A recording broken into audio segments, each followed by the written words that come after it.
Hello ಕರ್ನಾಟಕದ ಸ್ಪರ್ಧಾರ್ಥಿಗಳಿಗೆ ನಮಸ್ಕಾರಗಳು.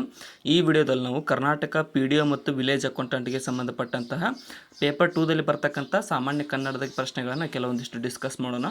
ಅದಕ್ಕೋಸ್ಕರ ಹೊಸ ಬಂದಿರೋರು ಚಾನಲ್ಗೆ ಸಬ್ಸ್ಕ್ರೈಬ್ ಮಾಡಿಕೊಡ್ರಿ ಮತ್ತು ಕೊನೆವರೆಗೂ ನೋಡಿ.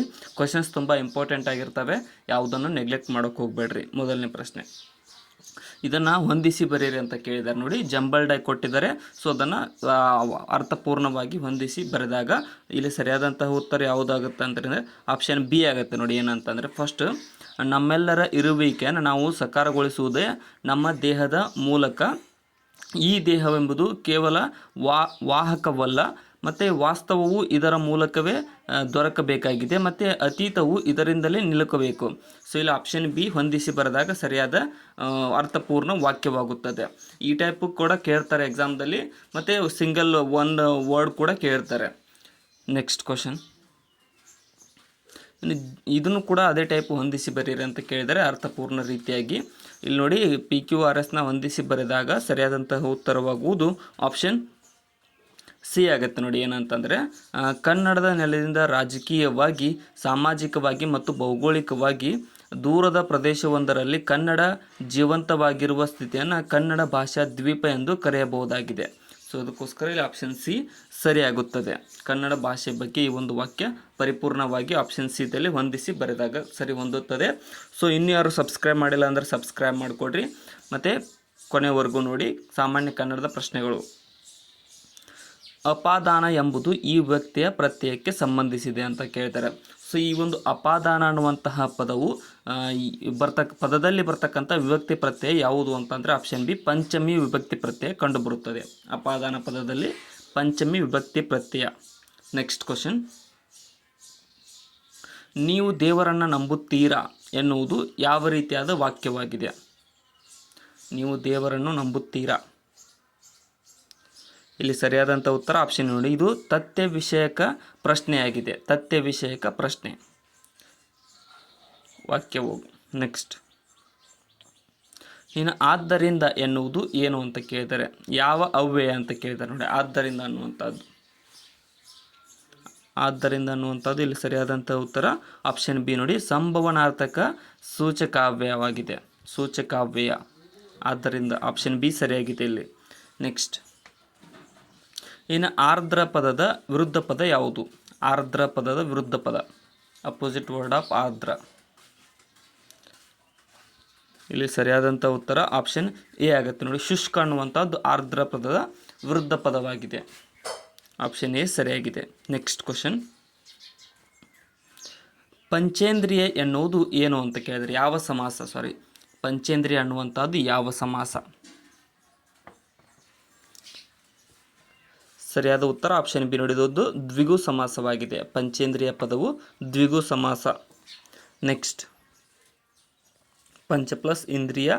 ಇನ್ನು ತಕರಾರು ಎನ್ನುವುದು ಈ ಭಾಷೆಯ ಪದವಾಗಿದೆ. ತಕರಾರು ಪದ ಯಾವ ಭಾಷೆಯ ಪದ?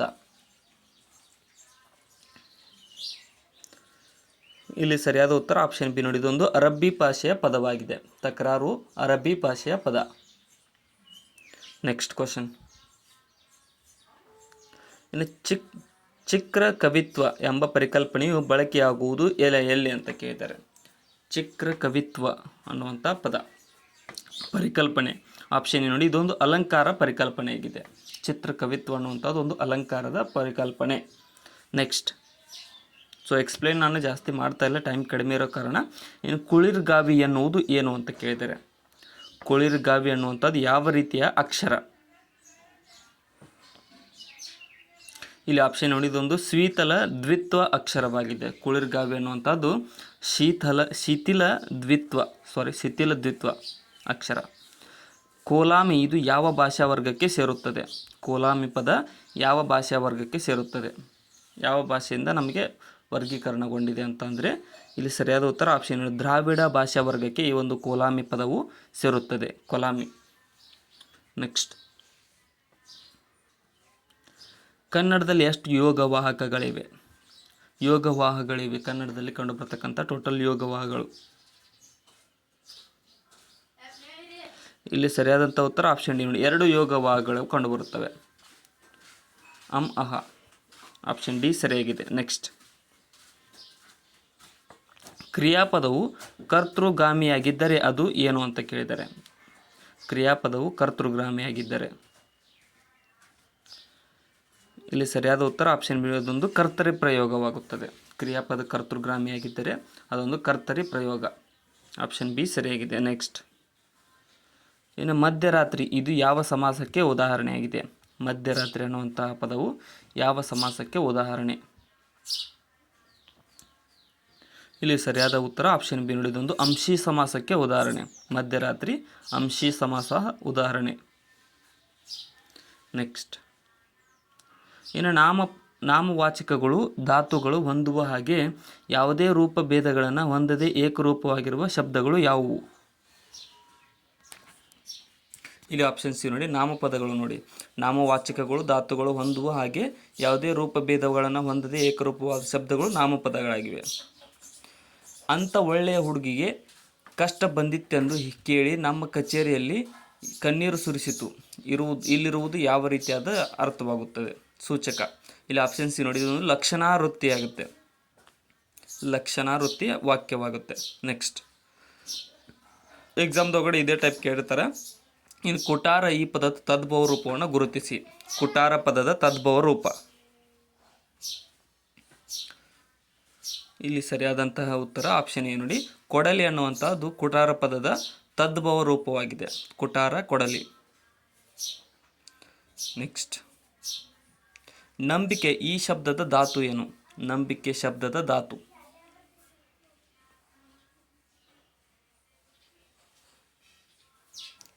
ಇಲ್ಲಿ ಸರಿಯಾದ ಉತ್ತರ ಆಪ್ಷನ್ ಬಿ ನೋಡಿ, ನಂಬು ಅನ್ನುವಂಥದ್ದು ನಂಬಿಕೆ ಶಬ್ದದ ಧಾತು ಆಗಿದೆ. ನಂಬು. ನೆಕ್ಸ್ಟ್, ಇನ್ನು ಕಥಾ ಇದರ ಕನ್ನಡ ರೂಪ ಯಾವುದು? ಕಥಾ ಪದದ ಕನ್ನಡ ರೂಪ.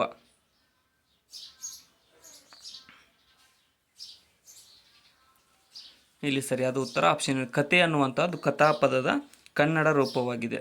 ಕತೆ. ನೆಕ್ಸ್ಟ್, ಗರಲ ಪದದ ಪರ್ಯಾಯ ಪದ ಯಾವುದು? ಗರಲ ಪದದ ಪರ್ಯಾಯ ಪದ.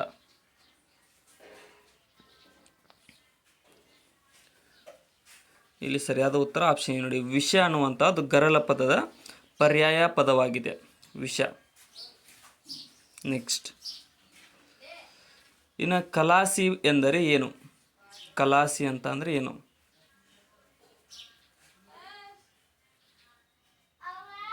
ಇಲ್ಲಿ ಸರಿಯಾದಂತಹ ಉತ್ತರ ಆಪ್ಷನ್ ಎ ನೋಡಿ, ನಾವಿಕ ಅನ್ನುವಂಥದ್ದು ಕಲಾಸಿ ಪದದ ಅರ್ಥವಾಗುತ್ತದೆ. ಕಲಾಸಿ ಅಂತಂದರೆ ನಾವಿಕ. ನೆಕ್ಸ್ಟ್, ಇನ್ನು ಗರಟ್ಟ ಪದದ ಅರ್ಥ.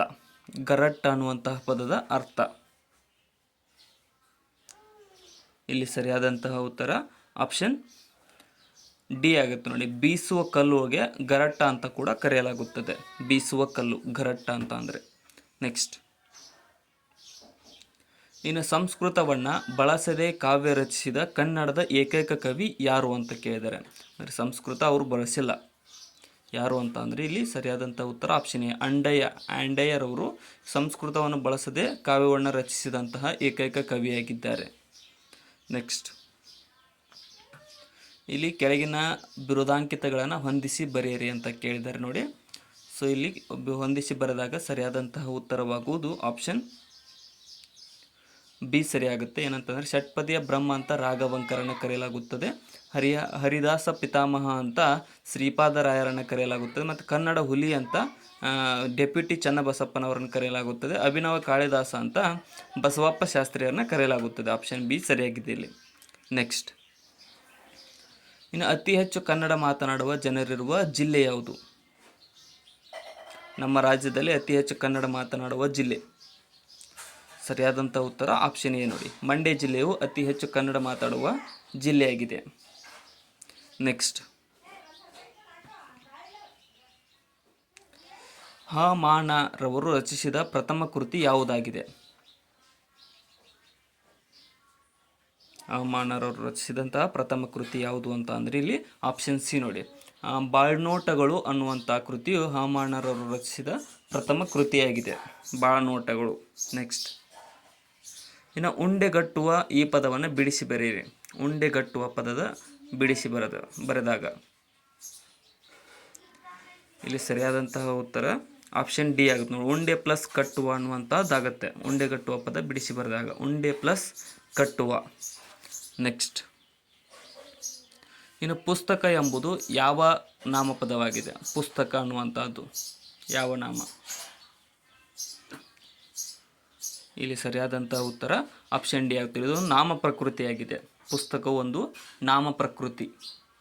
ಆಪ್ಷನ್ ಡಿ ಸರಿಯಾಗಿದೆ. ನೆಕ್ಸ್ಟ್, ಇನ್ನು ಗೂಕ ಇದರ ತದ್ಭವ ರೂಪವೇನು?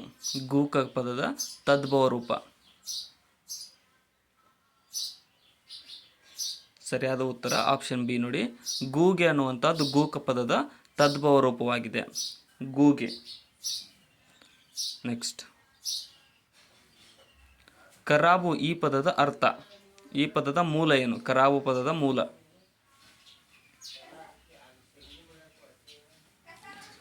ಇಲ್ಲಿ ಸರಿಯಾದಂಥ ಉತ್ತರ ಆಪ್ಷನ್ ಬಿ ನೋಡಿ. ಹಿಂದಿ ಅನ್ನುವಂಥದ್ದು ಕರಾಬು ಪದದ ಮೂಲವಾಗಿದೆ. ಕರಾಬು ಅನ್ನುವಂಥದ್ದು ಹಿಂದಿ ಪದವಾಗಿದೆ.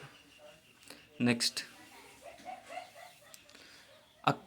ಅಕ್ಕಚ್ಚು ಇದರ ಸಮಾನಾರ್ಥಕಗಳು. ಅಕ್ಕಚ್ಚು ಅನ್ನುವಂಥ ಪದದ ಸಮಾನಾರ್ಥಕ.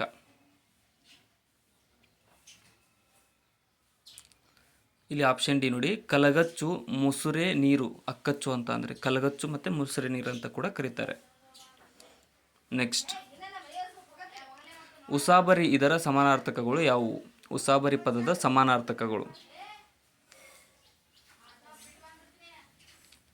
ಇಲ್ಲಿ ಸರಿಯಾದಂತಹ ಉತ್ತರ ಆಪ್ಷನ್ ಸಿ ನೋಡಿ. ಗೋಜು, ಗೊಡವೆ ಅನ್ನುವಂಥದ್ದು ಉಸಾಬರಿ ಪದದ ಸಮಾನಾರ್ಥಕ ಪದಗಳಾಗಿವೆ. ನೆಕ್ಸ್ಟ್, ಚಂಪಕಮಾಲೆ ಇದರ ಸಮಾನಾರ್ಥಕಗಳು ಯಾವುವು? ಚಂಪಕಮಾಲೆ ಪದದ ಸಮಾನಾರ್ಥಕಗಳು. ಇಲ್ಲಿ ಸರಿಯಾದಂತಹ ಉತ್ತರ ಆಪ್ಷನ್ ಸಿ ನೋಡಿ. ಸಂಪಿಗೆ ಹೂವಿನ ಮಾಲೆ, ಛಂದಸ್ಸಿನ ಒಂದು ಸಮಪಾದ ವೃತ್ತ. ಚಂಪಕಮಾಲೆ ಅನ್ನುವಂಥದ್ದರ ಸಮಾನಾರ್ಥಕಗಳು. ನೆಕ್ಸ್ಟ್, ಕೆಳಗಿನ ಸಾಹಿತ್ಯ ಪಂಥವನ್ನು ಮತ್ತು ಸಾಹಿತಿಗಳನ್ನು ಸರಿಹೊಂದಿಸಿ ಬರೆಯಿರಿ. ಸಾಹಿತ್ಯ ಪಂಥ ಮತ್ತು ಸಾಹಿತಿಗಳು. ಇಲ್ಲಿ ಆಪ್ಷನ್ ಬಿ ಸರಿಯಾಗುತ್ತೆ. ಏನಂತಂದರೆ ನವೋದಯ ಅನ್ನುವಂಥ ಸಾಹಿತ್ಯ ಪಂಥವನ್ನು BM ಶ್ರೀ ಅವರು ರಚಿಸಿದ್ದಾರೆ.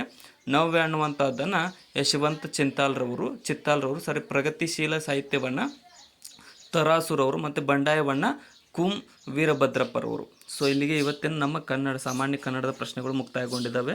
ಕೊನೆವರೆಗೂ ನೋಡಿದ್ದಕ್ಕೆ ಎಲ್ರಿಗೂ ಧನ್ಯವಾದಗಳು. ವಿಡಿಯೋನ ಆದಷ್ಟು ನಿಮ್ಮ ಫ್ರೆಂಡ್ಸ್ಗೆ ಶೇರ್ ಮಾಡಿ ಮತ್ತು ಡಿಸ್ಕ್ರಿಪ್ಷನ್ದೊಳಗೆ ಇರತಕ್ಕಂಥ ನಮ್ಮ ಚಾನಲ್ನ ಲಿಂಕ್ಗಳನ್ನು ಕೂಡ ಫಾಲೋ ಮಾಡಿಕೊಡ್ರಿ.